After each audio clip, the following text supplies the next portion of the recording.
সোনাইয়ে কংগ্রেসের নেতৃত্বদের পুষ্পতুল দাহ, বিক্ষোভ কংগ্রেসীদের তীব্র প্রতিবাদ।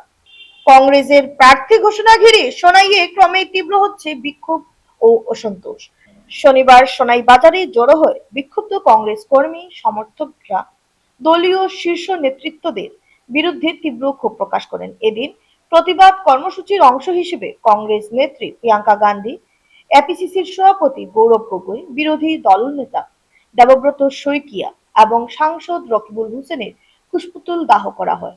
প্রতিবাদকারীরা বিভিন্ন স্লোগান দিয়ে এলাকা উত্তপ্ত করে তোলেন এবং দলীয় নেতৃত্বের সিদ্ধান্তের বিরুদ্ধে তীব্র অসন্তোষ প্রকাশ করেন।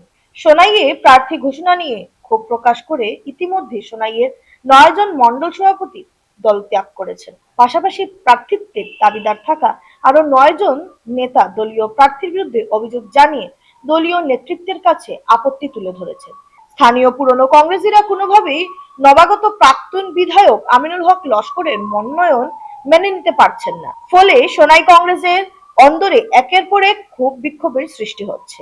এদিকে বিক্ষুব্ধ কর্মী সমর্থকদের মানিয়ে নিতে এখন পর্যন্ত সফল হতে পারেননি আমিনুল হক লস্কর। রাজনৈতিক মহলের মতে এই অভ্যন্তরীণ দ্বন্দ্বের প্রভাব আসন্ন নির্বাচনে পড়তে পারে।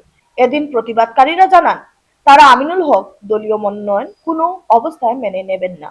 এবার সোনাই থেকে দল মুছে ফেলার হুঙ্কার দেন বক্তারা। তোমাদের কাছে এবং আজকে আমরা দুঃখিত হয়ে আজকে কংগ্রেস দলের ত্যাগ করেছি এবং সোনিয়া গান্ধী, প্রিয়াঙ্কা গান্ধী, গৌরব গগৈ, রকিবুল হোসেন এবং দেবব্রত শইকিয়া ও 4 জনকে পুড়িয়ে চালিয়ে যাই করে সোনাই থেকে কংগ্রেস মুক্ত করে দিব। কংগ্রেস মুক্ত করে দিব।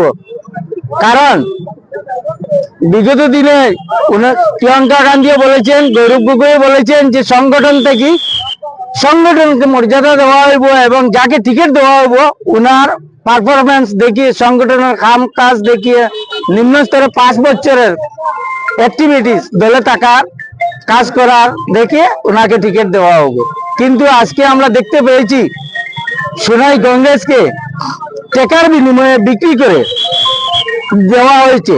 সোনাই কংগ্রেসের 30 থেকে 35 বছর পর্যন্ত কংগ্রেস করা প্রার্থী নমিনেশন পেপার সাবমিট করেছেন দলের কাছে, কিন্তু দলে আজকে বিজেপি থেকে আসা 1-1.5 বছর হয়েছে যিনি আমিনুল হক লস্কর, উনি বিগত 16 থেকে 21 পর্যন্ত সুবিধা দিলেন। সেই সময় দেশের ওয়ার্কারের উপরে যে সমস্ত জুলুম অত্যাচার চলেছে সেটা আজকের দিনে কংগ্রেস কর্মী যারা সেটা মেনে নিতে পারছে না আর মেনে নিবে না।